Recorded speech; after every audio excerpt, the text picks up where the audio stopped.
I don't know if I've ever emphasized this enough, but if I was actually in a boxing match, probably wouldn't go well.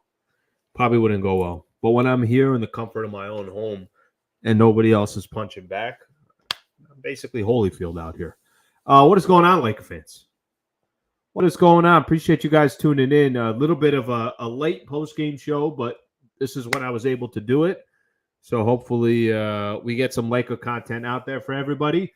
Lakers over the Nets, 116 to 104, the final score. Got a lot of stuff that I want to get into tonight. Going to actually kind of the good thing about the timing, there were so many games today, and Lakers were so early that I was kind of nice to have all the results, all the games out there. So latest in the playoff standings, we're going to spend some time on it. LeBron dropping 40 and going 9 of 10 from the three-point line. And really, I don't want to call it saving the Lakers because I think that'd be a little bit dramatic, but Bron having a great performance and taking over when the Lakers needed him. We'll spend some time on that. Starters, amazing. Bench, the hell's going on with the bench? Gabe Vincent makes his return. Vando could be behind him. We got a lot of things. 3-1 so far on the road trip and incredible opportunities these next two games. Lakers got a chance to go 5-1 on this road trip. You know, knock on wood. You don't want to get too far ahead of yourself as well. So we got a lot to get into, and we're going to get into it all right here. If this is the first time you've been a part of the channel, thank you for hanging out on the post-game show. Please subscribe to the channel. Super chats. You throw in a super, 100% going to get read. If you got some comments and it's not a super, I'm going to try to read it anyways. But if you throw in a super, 100% going to get read. Okay, let's get started here. So 116 to 104, the final score. You know, I was listening to most of the game in the first half on the radio. I was driving around for the Easter Sunday and spending some time with some family. And hopefully everybody enjoyed their Easter. Everybody's enjoying their weekend. But I'm listening, and Lakers jump out. It's like 6-0, and Brooklyn's like, all right, time out here. Let's get back on track here. You look at the score, 10-0. I think 15-0. They call timeout again. Lakers started the game out 17-0 against the Brooklyn Nets, and by the time the first quarter was done, the score was 31-11. If you guys remember, I was doing whether you guys heard me talking about it in the pregame show or the last postgame show I did after the Lakers lost to the Indiana Pacers, one of the first things I mentioned was let's not overreact to that Pacers loss.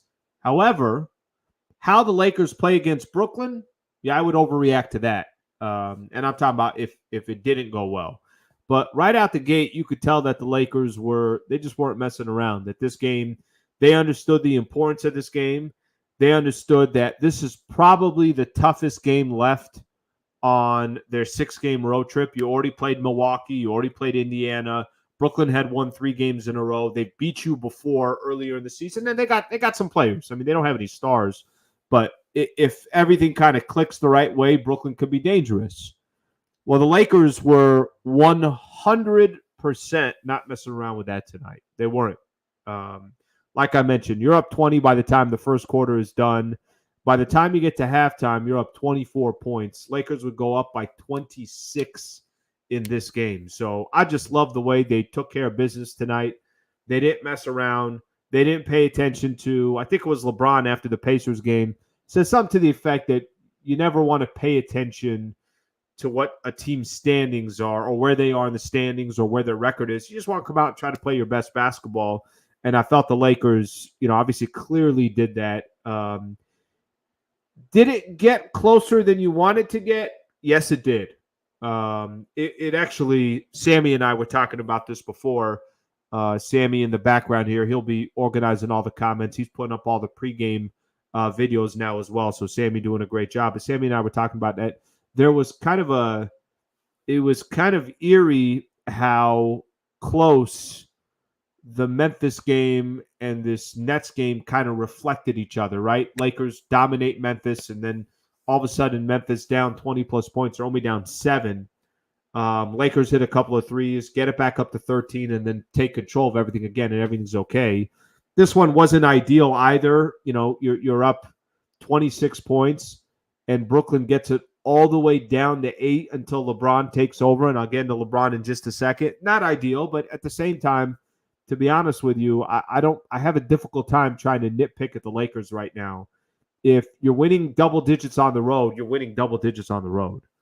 And if it's not a smooth ride all the way through, I mean, you kind of know that if Lakers jump out and they're up 20 by the time the first quarter is done, Brooklyn's going to go on a run. I mean, Brooklyn was just awful.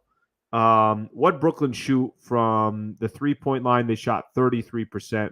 From the field, they shot 42%. Couldn't hit a bucket to save their life, at least in that first 12 minutes of the game. So I wasn't ideal to see the Lakers take that lead that they had from 26 all the way down to 8, but they still hung on. I never really thought that the game was really in jeopardy.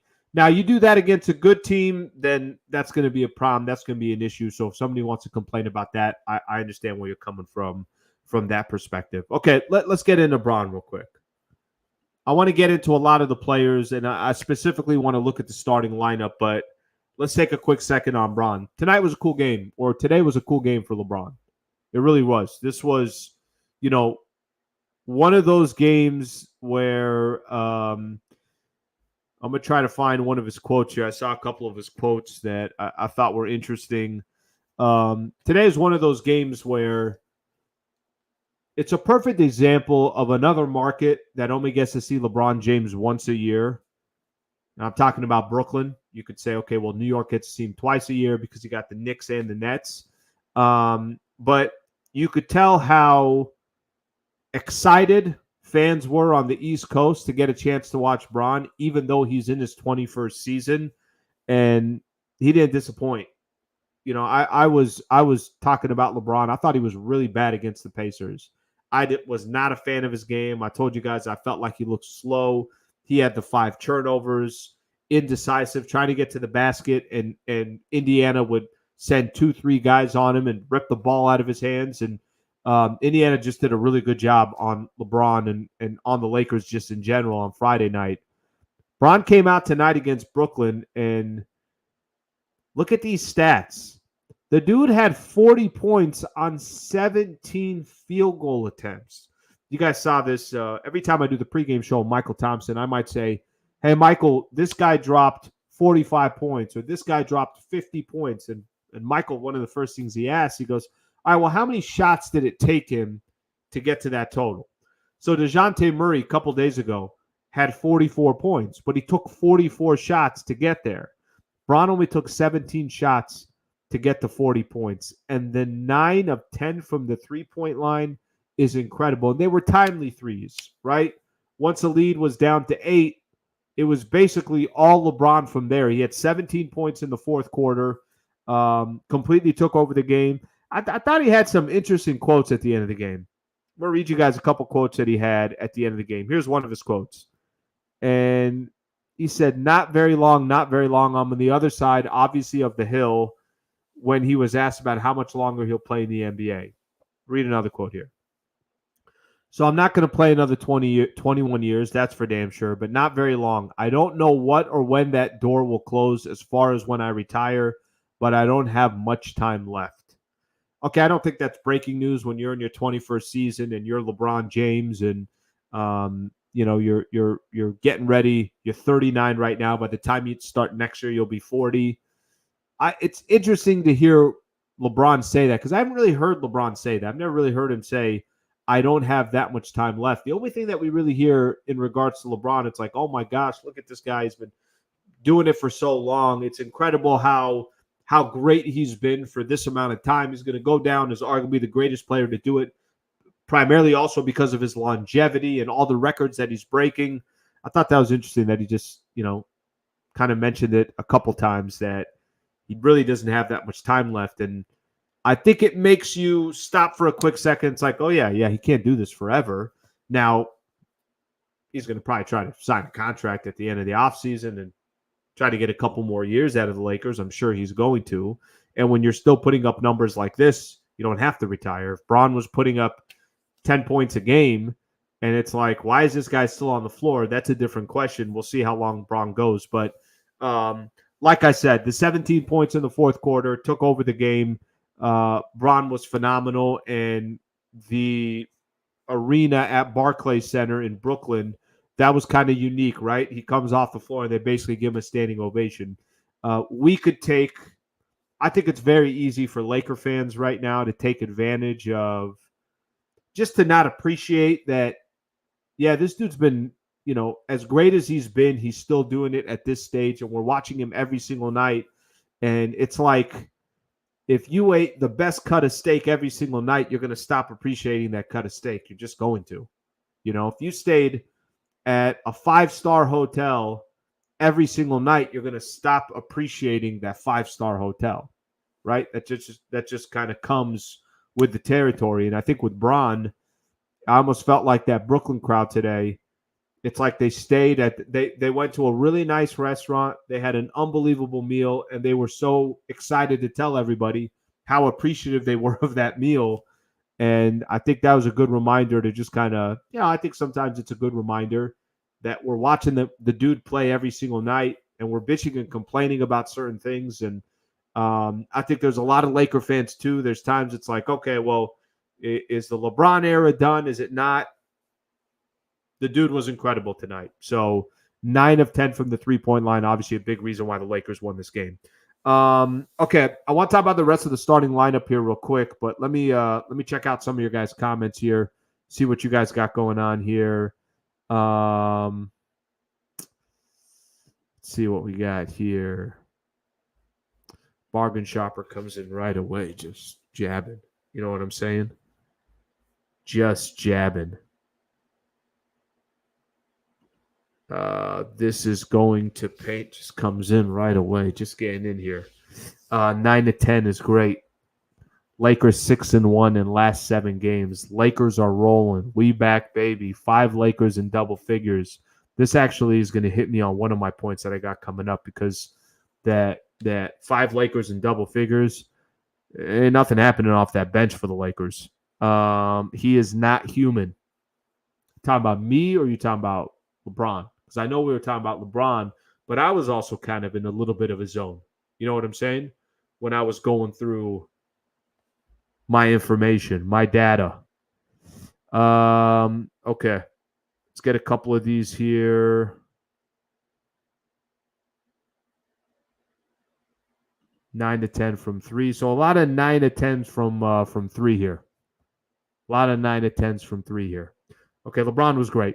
Okay, so this is LeBron needs a farewell tour. Not when you're still killing it like this. You know what I mean? I think that's different. I think when you're playing well and you're doing your thing, you don't really get you get farewell tours when you know and everybody knows that this is it, right? Like in a couple of years, LeBron decides, hey guys, this is my final year. He's going to get all that everywhere he goes. But when you're in the middle of still dropping 40 points and what are LeBron's stats this year? And I'm not telling you that it's all about stats, and I'm not telling you that he's perfect, because he's not. But come on, at this age, still averaging 25, 7, and 8. 25, 7, and 8. And he's played 64 games this year. He's missed 10 games this season. That's incredible. All right, that's incredible here.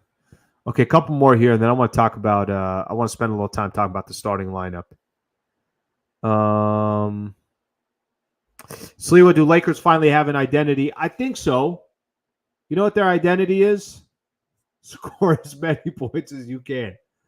Score as many points as you can. That's kind of their identity, right? Their identity is they got a really, really good starting 5, and they're hoping after that starting 5 they can get some contributions as well. Okay, let's look into that starting 5 that I'm talking about here.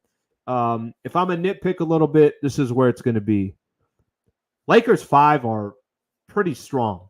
I mean, a player that we're not talking all that much about. There's been actually a few people who, if you've called me out before about Rui, now is the time to continue to call me out. Sometimes I don't mention him enough. Rui, I was reading an article in the LA Times that was just looking at what Rui's been able to do for the Lakers. 3 of his last 4 games, he's got double-doubles. So, obviously Rui Hachimura doing his thing. Let me see if I find this right. Yeah, his 3rd double-double in his last 4 games for Rui Hachimura. So you have LeBron that dropped 40. You had Rui that gave you 20 and 10 plus 4 dimes.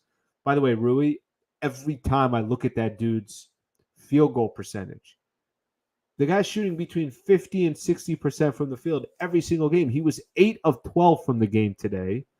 But another 20 points and 4 assists and 10 rebounds for him. Anthony Davis gave you 24 and 14 with 3 block shots. Between Anthony Davis and Rui Hachimura, they hit 17 of 24 shots. Super efficient. They were hitting their free throws. They were 8 of 10 from the free throw line as well. But let me just stay on the starting lineup for a quick second. D'Lo gave you 18, 6, and 6 plus 4 steals. And Austin Reeves, 12 points, 7 rebounds, 6 assists. So all 5 of their starters, fantastic, incredible. And I think, what's really kind of changed the Lakers season, what was that stat today? Let me find the stat here. This starting lineup for the Lakers, I'll find it because I always see it. They always send out, the Lakers always send out the record before the game starts. Yep. Okay. So Lakers with this starting lineup are 13 and 6. So they were 12 and 6 coming into this game. So obviously now 13 and 6. This team alone, this starting 5 is just, they're crushing it almost every night. Not every night, but almost every night. D'Lo in the last game was awful. Austin Reeves couldn't hit a 3 in the last game. Neither could D'Lo. He was 0 for 6. LeBron, we talked about his struggles, but that's kind of been the outlier. The consistent thing with this team, that starting lineup's amazing. Okay, starting lineup's awesome. The bench had 2 points? What? How's your bench have 2 points? This area is, I think, to me, where I'm most concerned about moving forward for the Lakers. Now, they could have some help coming, which I'll get into in just a second. But if you got your starters doing, work like that, and I know the lineups are going to get smaller and smaller once you get to the playoffs, but you still need 7, 8 guys once you come playoff time. Taurean Prince played 15 minutes, didn't score. Spencer Dinwiddie played 21 minutes, didn't score. Gabe Vincent, his first game back since December, has only played, this is only his 6th game of the season, had 2 points. So that's the only area that I would, if I got to complain about something tonight, or if I got to say, hey, let's really pay attention to one area with the Lakers, got to have some depth. Now, their starting 5 is excellent. Their starting 5, you can look at the points. That's just incredible. Your starting 5 gave you 114 points, but there's going to be nights where a starter or two is just not having a good night. And your hope is that you got somebody coming off the bench that can kind of fill in right away. So something to keep in mind in regards to that. All right, let's take a look here. What else we got going on here? Oh, Laker fans, what else do we got going on here? Francis Mendoza. I'm hoping Wood will be back soon as well. I don't think Christian Wood's coming back. I'm almost actually, let me see here. I want to see, because we did see this. This was probably like a week, 2 weeks ago. Christian Wood knee underwent a successful arthroscopic procedure on his left knee Tuesday. That was on March 19th. Yeah, I would not be holding my breath for Christian Wood. Okay, let's get into, because I think there is going to be some people that want to start talking about. Like I said, I think help could be coming. So let me point out a couple here. IS, thank you for the super. Again, just a quick reminder, 100% I'll read any supers that come in. So if you throw one in there, greatly appreciated. But you also don't have to feel obligated to do that. Okay, IS took AD and on over 24.5. He hit a full court 3 at the end of the third and didn't score in the fourth. Lost me my parlay. Yeah, but how many times does that happen? How many times does that happen? Or in fantasy sports, does it happen? That stuff happens all the time. But if you do play, go play an Underdog Fantasy, a proud partner of our post-game show here. But I appreciate you giving me that info there, that lowdown there. Okay, this is going to kind of lead me to where we're going to get into. So the Lakers bench. And again, Sammy and I it's another conversation that we're having, which I think is interesting. Will the Lakers, if they get fully healthy and everybody eventually comes back, will they mess with that starting lineup so they have more of a scoring punch coming off the bench? So I think that's an interesting conversation. But let's talk Gabe Vincent here real quick. 14 points for Gabe, 1 of 4 from the field, and he had 2 points. Okay. The last person I'm concerned about at this stage is Gabe Vincent.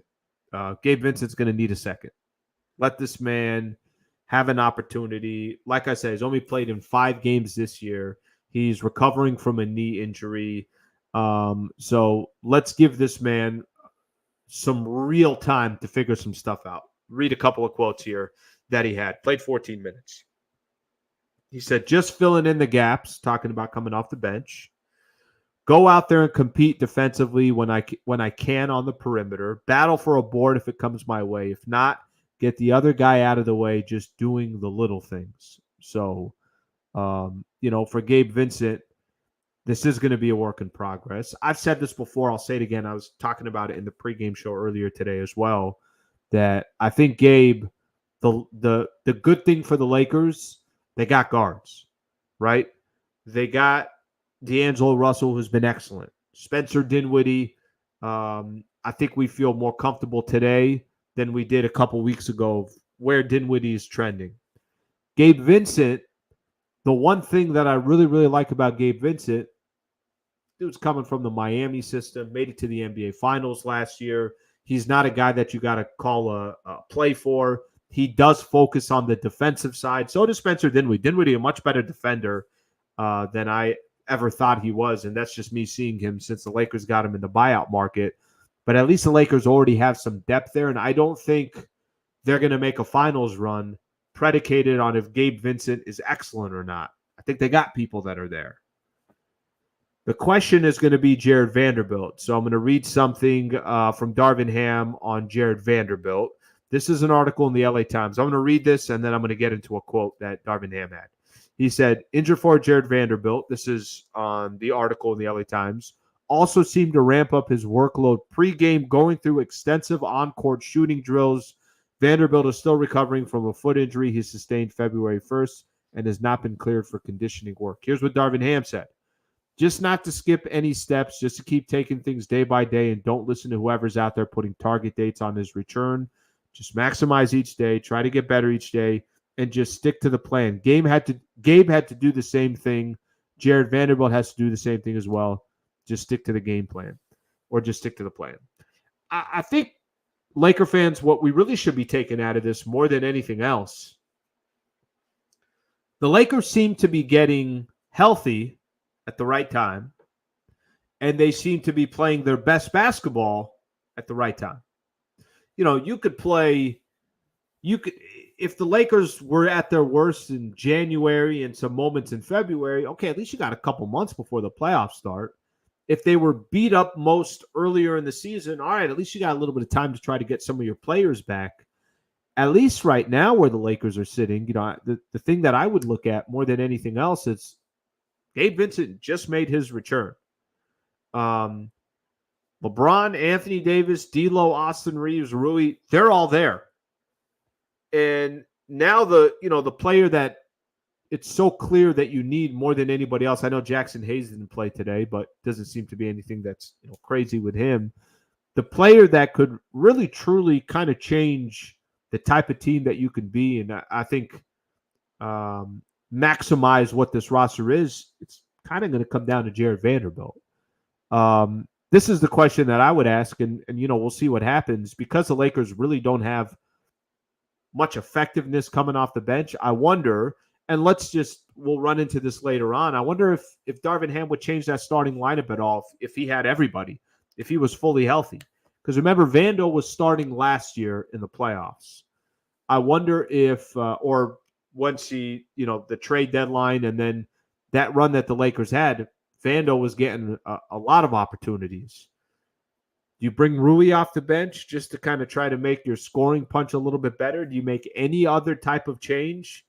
I got a feeling It's a hard one. I think the only person they would take out of the start, or the only person they put in the starting lineup that they would change the starting lineup for is Vando, because he's a specialist on the defensive side.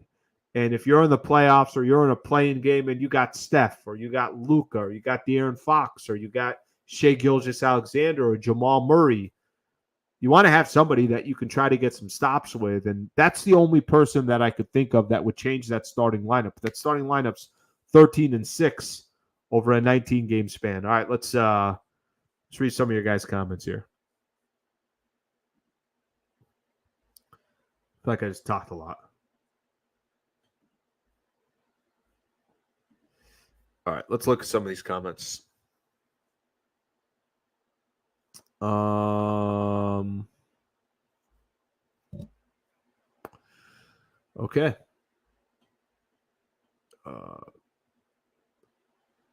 Let's talk about D'Lo reaching 10K points and only Laker over 200 3-pointers in a season. D'Lo's killing it. Now, you did put that comment in the chat 78 times. Just probably unnecessary. I say maybe like 72-ish. 72-ish is probably enough. D'Lo, incredible season. Incredible season. I've said this before. I'll say it again. He is so surpassed what I thought he was going to do with the Lakers. Now, what's going to need to happen for the Lake Show, obviously this is just going to come with time, but what's going to eventually need to happen with D'Angelo Russell is we're going to get in some games, play-in tournament, hopefully the playoffs as well, which I think the Lakers are positioning themselves really well for the playoffs, and let's see what he's able to do there. Okay.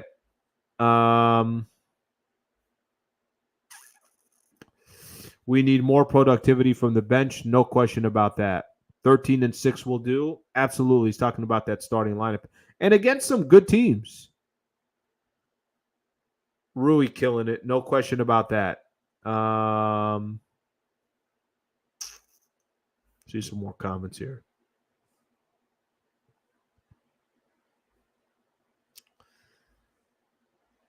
Both can play at a high level deep in the playoffs. You need players like that. And I'm talking about Gabe Vincent and Jared Vanderbilt. You need players like that. You do. You need players that, A, have experience, B, have a specialty on the defensive side. The Lakers don't lack offense. I mean, I haven't watched any games of the Lakers in these last couple of months where I'm worried about their offense. I mean, I know against the Pacers they scored 90, but they also shot 5 of 30 from the three-point line. That's not going to happen very often. All right, a couple more comments here. Expectations for the last 7 games.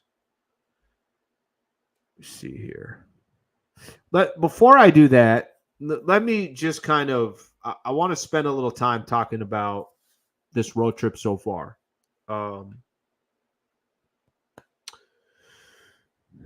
Okay. They've gone through the toughest part of the road trip. They're 3-1. If you'd have told me through the first 4 games they were 2-2, I would have taken it. I said, okay, hey, 2-2 with 2 very winnable games coming up. They beat Milwaukee. They handled Memphis. They took care of the Brooklyn Nets. The only loss they have is against the Indiana Pacers. Okay, it happens in the NBA. I'm not too worried about that loss to the Pacers. They're 3-1 on a 6-game road trip with 2 games left to go with 2 of the worst teams in the NBA. They have a legitimate chance to go 5-1 on this road trip. And we're going to get into the standings and where everybody else is and everything else. But the reason why this is such a big deal, I think if they win these next 2 games, Toronto and Washington, I think they're going to get out of the 9th. I do believe that. I think they're going to get out of that 9th seed. There's some interesting stuff happening with some of the teams in front of them. So we'll get into that in just a second here. Real quick here, I do want to give a shout out to our presenting partner. So if you've been hanging out with me, you know that Underdog Fantasy is a partner here of Hoops Talk, is a partner of the post-game show. If you guys play daily fantasy sports, you know about Underdog Fantasy. They're doing stuff all over the place. They're sponsoring a lot of different content, a lot of different NBA content out there as well. Really easy to play. I mean, very, very easy to play. I just show you guys the desktop here because I have it in front of me, but you can download the app. Put the code in HoopsLA. If you put that code in HoopsLA, you get an opportunity to just kind of take advantage of a special offer that they're doing. Put the code in HoopsLA, and you'll get the opportunity, like I mentioned, to they'll match your first deposit of up to $100. So something to keep in mind there. This is how easy it is to play. Here's the pick'ems. I do pick'ems. I do pregame. So games coming up tomorrow because all the games are done. And, obviously I do NBA. So I got Tatum here, higher or lower than 27.5 points at Charlotte. I'm going to go lower. I'll tell you why. I think they're going to beat Charlotte by so much. Tatum's not even going to play that much. Tyrese Haliburton taking on the Brooklyn Nets. Second of a back-to-back for Brooklyn. I'll go higher for Tyrese Haliburton. Really easy to play. I'll put $20. I got a chance to make 3 times my money. I hit play. I confirm. And I'm done. It will tell me that my picks are in. And we take it from there. Use that code HoopsLA. Take advantage of that offer, as I mentioned. And I appreciate you guys supporting our partner, and I appreciate Underdog Fantasy. All right, let's keep going here. Okay, here's where we are. Here's the latest in the standings right now. Okay. By the way, I just want you guys to know nobody else has this information about the standings. Basically, I have an exclusive relationship to get the standings. You can't get them anywhere else. So that's why I'm getting into the standings with you guys. Okay. If the playoffs started today, this is what it looks like. But there's a lot more to this than just if it started today, because the Lakers are in an interesting spot. Okay. If the playoffs started today, the highest the Lakers can get is the number 8 spot. Okay. They'd have to beat the Golden State Warriors. I think I just merged 2 teams, the Golden State Thunder.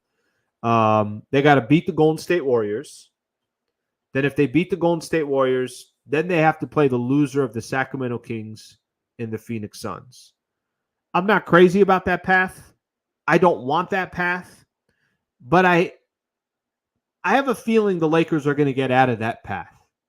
I have a feeling the Lakers are going to put themselves in a position where they're no longer sitting in the number 9 spot. Why do I feel that way?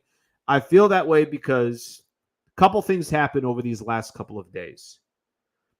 Phoenix, we know their situation, a very Jekyll and Hyde team. They're all over the place. I mean, to be honest with you, anybody that has confidence in the Phoenix Suns, somebody explain it to me. I don't get it.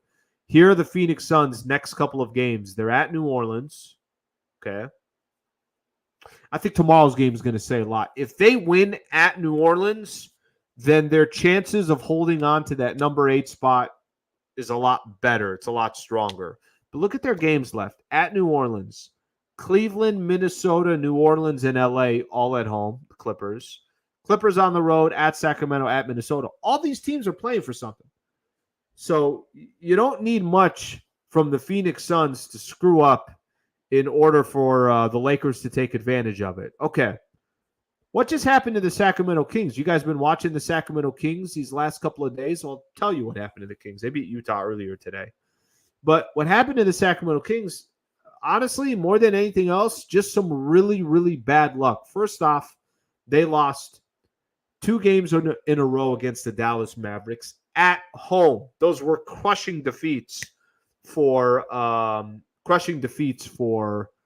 the, let's see if I do this right here. Crushing defeats for the Sacramento Kings. Okay. That's not that big of a deal. You know what is a big deal? Malik Monk's out 4 to 6 weeks. Malik Monk is probably going to win 6th Man of the Year. We all know Malik Monk because he used to play with the Lakers, and he was incredibly, incredibly effective, and he's been effective for the Sacramento Kings, much more effective with Sacramento than he was with the Lakers. And they lost Kevin Huerter for the season. They lost 2 legitimate role players. One of I'd say their 3rd best player on that team, or 3rd most important player on that team. Sacramento is very vulnerable right now. And Sacramento, it's not like they got a cake schedule. Look at their schedule. They're home against the Clippers, tough game. At New York, at Boston, at Brooklyn, at OKC, and then still home games against New Orleans, Phoenix, and Portland. Sacramento and Phoenix are in trouble. So I think, where the Lakers are positioned right now and where they're sitting right now, it's not awful. I don't want them to stay in the ninth. I think if they stay in the ninth, you're still in some trouble because you just never know what can happen in one game. You got to win 2 in a row. I don't care that one of them's at home. I just don't like their positioning there. So that's not going to be fun if they stay in ninth. But look, they're playing good basketball right now. They're getting healthy at the right time. And then there's some teams in front of them that are either not playing good basketball, have ridiculously tough schedules, or are starting to see some of their, key role players go down. I'm talking about the Sacramento Kings, and they got an incredibly tough schedule as well. So a lot happening right now. I think the fact that the Rockets lost earlier today too gives the Lakers a little bit of cushion of like, all right, we're not going to fall out of this thing, even if they lost a couple of games. But when you got a schedule like the Lakers do compared to some of these other teams, you just handle your business. And you may very easily just walk into one of these top 8 spots. And so I don't think 7 and 8 is completely out of play yet. I think catching Sacramento is going to be really hard because they have the tiebreaker on you. Catching Phoenix, it's only 2 games, and you have the tiebreaker on them. So the Phoenix is the one that I think is most realistic, and I definitely think can happen. Unless Phoenix just all of a sudden starts going on a run and starts beating everybody. Then it doesn't almost matter what the Lakers do. But Golden State's still on your tail too, so that's why you can't lose many of these games. Somebody was asking me the question of how do you think the Lakers, what do you think their record will be over this final stretch of games? What they got left? 1, 2, 3, 4. They got 8 games left. If they go 6-2, they're not staying in the ninth. They're not. If you go 5-3, you're probably staying in the ninth unless you get some, a lot of help in the process. I think they will beat. Oh, I'm sorry. They got 7 games left. My fault. 7 games left. They'll beat Toronto 1-0. They'll beat Washington 2-0. Cleveland at home. They already beat Cleveland on the road. I say Cleveland, Minnesota, and Golden State, those 3 teams, all at home, I think they'll go 2-1. So whatever order that is. So if they go 2-1 there, they're now 4-1. At Memphis, at New Orleans, I think they go 5-2 in their final 7. 5-2. 5-2 gets it done too. I think 5-2 gets it done. I think you get yourself out of that that number 9 spot. So it's not looking nearly as bleak as I think it was at some point. I really don't believe it is. So I think that part is, obviously impressive. I think the fact that the Lakers have kind of put themselves in a position where this is actually a conversation. I mean, hell, they're already 9 games over 500. They got a chance to be 11 games over 500 coming back home for a 3-game homestand.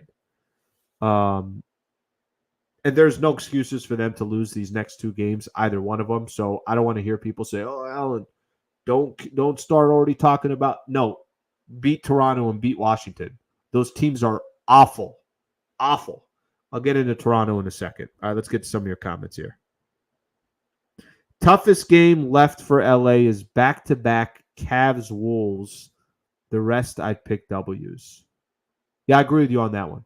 That's a tough little stretch there.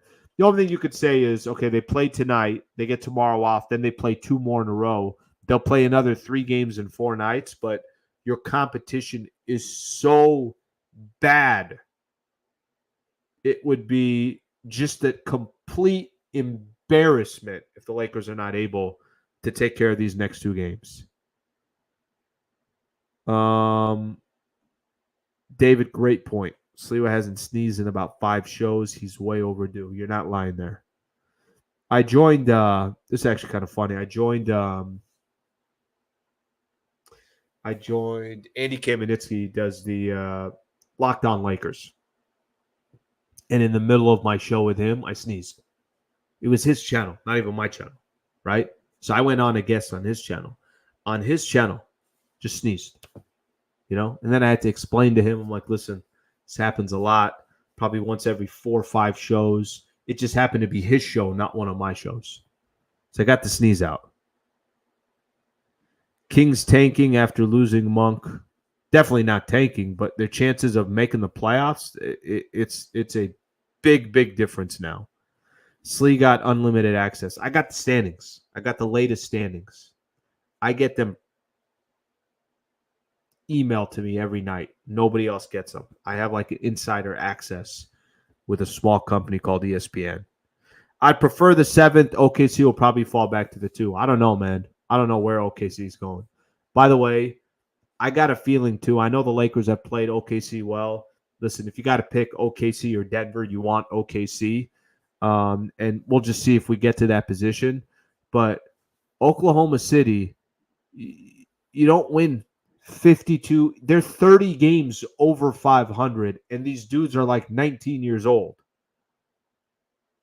You don't get 30 games over 500 without being just a legit team. I was driving up from San Diego back to LA today, and I got the NBA League Pass.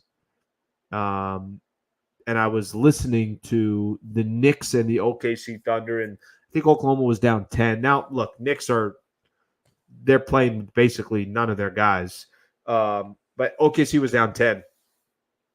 And they come back in the fourth quarter, and it's like Jalen Williams and then Shea and then Chet. I mean, just that team's talented, man. I don't know what their window is. I don't know when that's going to start, but they are 100% talented. Suns, Kings should dip. They should.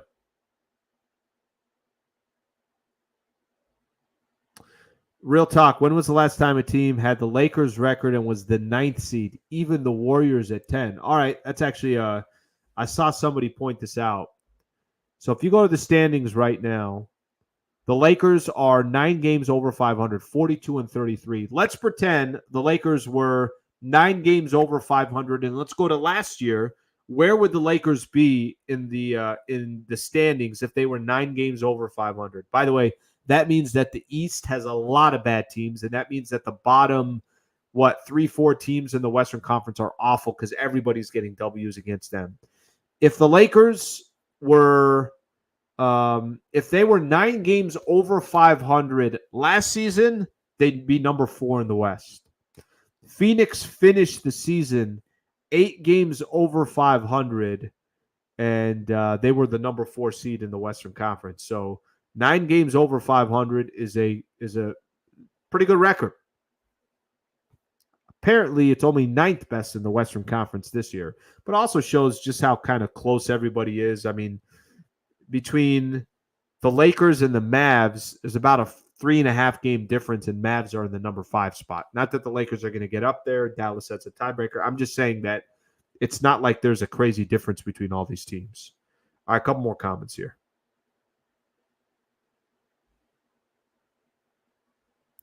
Yep, everybody's hoping for this. Kings are not the same team by losing those players. They're just not. They're not.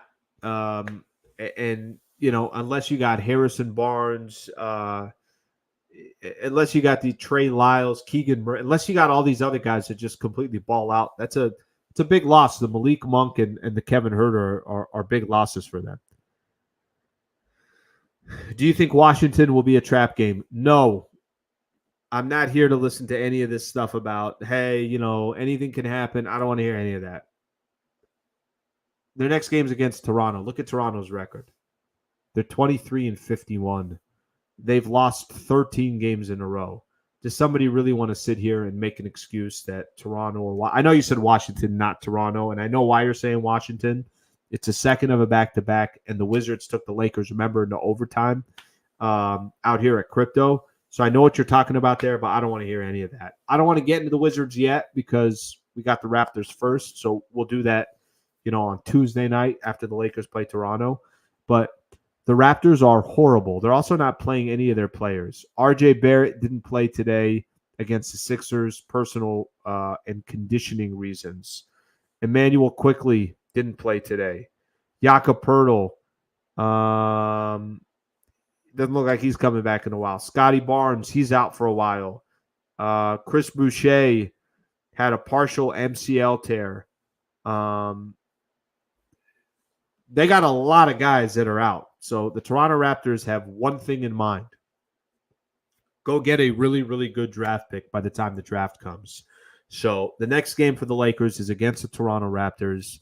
And like I said, I think the Lakers are actually in a pretty good spot right now. I really do. I feel like they're in a pretty good spot. They are winning at the right time of the year. They're playing good basketball at the right time of the year. They're getting players that are starting to come back or are fully going to come back, hopefully sooner than later. They got a handful of games left. Their competition that they're going to be playing, the good teams are going to get to play them at home. The bad teams, they're playing them on the road. So that's kind of a nice combination there. Teams in front of them look like they're a little shaky or they're inconsistent or they got their own injuries. So I'm a fan of where the Lakers are sitting right now. I'll tell you that much. I am. Okay, let me get a couple more in here, and then we can get the hell out of here. Lakers fear no other teams. They are the Lake Show. You know, it's funny. I'll tell you this, too. I think they're I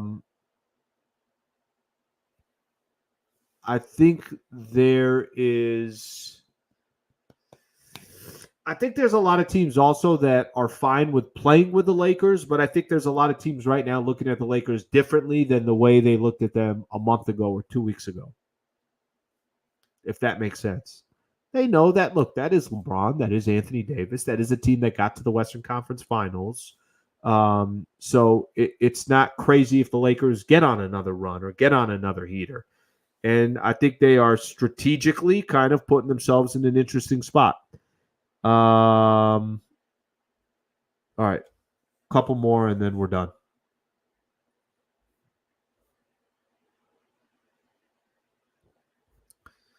A couple of these comments from earlier. Checking the Western Conference standings grinds my gears. There's a lot going on in the West. A lot going on in the Western Conference. But it's fun. You know, this is actually, to be honest with you, kind of one of the funner seasons that I've watched in the NBA because there is so much going on and it's exciting and every game matters. And, you know, we might not care if Minnesota wins or loses, but wait a minute, if Minnesota wins, then they're top two. And if they're top two, then that Lakers can potentially play them in the first round. There's so many different scenarios. I saw Dallas won again today. Dallas passed New Orleans. So if the playoffs started today, it's the Clippers and the Mavs in a first-round matchup. I mean, there's a lot of just good stuff going on around the NBA right now, and I think it's exciting. Okay, a couple announcements here, and then we're going to get the hell out of here. Number one, tomorrow, somebody asked here, am I doing the Travis and Sleewa show tomorrow? Absolutely. We'll be doing a show. Actually, T-Raj will be out for a couple of days, so I got DeMarco Farr coming in. So that should be fun. So I'll do my show tomorrow. Tomorrow night, 7 to 8 p.m., I'll do Lakers Talk on 710 ESPN. And we are going to stream the show live on here as well. Tried that last week. I don't know what the heck happened, but it didn't happen. Anyways, long story short, be 1 hour of Lakers basketball. I'm going to stream it live. Sammy will be putting out a video that I think we'll put out tomorrow morning, or not tomorrow morning, Tuesday morning, previewing the Lakers and the Toronto Raptors. So he'll continue to do that. He's doing some great stuff in the background there, so I appreciate his hard work. Okay, Lake fans, that's all I got. Appreciate you guys hanging out on Sunday, hanging out even though this was well after the game ended. But sometimes this is kind of how I have to do it, just based on my schedule and everything else. But I'm going to still try to bring in the content and make it happen from there. So I appreciate you guys being a part of the show. Thank you for hanging out. What did we end up doing today? About 280 live. Okay, we'll take it. You know, we'll take it. I'll get back with you guys tomorrow. Lakers over the Nets, 116-104. Braun drops 40 that we got into a little bit earlier. Hits 9 of 10 from the three-point line. Starters amazing. Concern from the bench and everything else that we hit into. Basically, I have to talk for 20 more seconds because I got this close to getting to 50 minutes. So I might as well just get to 50 minutes. So if you want to get the hell out of here, you can get the hell out of here, but I'm staying on for another 10 seconds. Okay? All right? I'm just going to keep running my mouth even though I have nothing to say. Maybe another 5 seconds. Okay? All right, we're at 50 minutes. All right, get the hell out of here. Get out of here, guys. I'm leaving now. Good night.